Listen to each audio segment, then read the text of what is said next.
Now that we've completed filling out the details of our shippers, pools, and commodities, we can return to the canvas and finalize our component configuration. So starting with tank 1,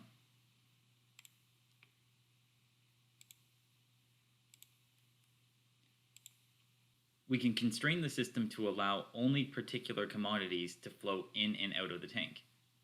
For tank 1, we'll only allow Syncrude. And the shipper will only be BP.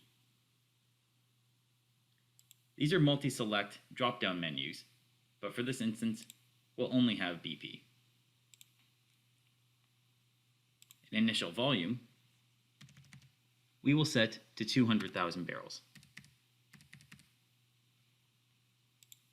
And 2,000 barrels of Syncrude.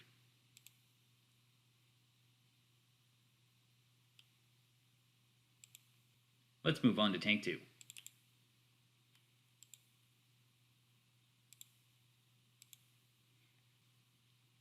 So the constrained commodity will be Cold Lake. The shipper will be locked to Devon. And the initial volume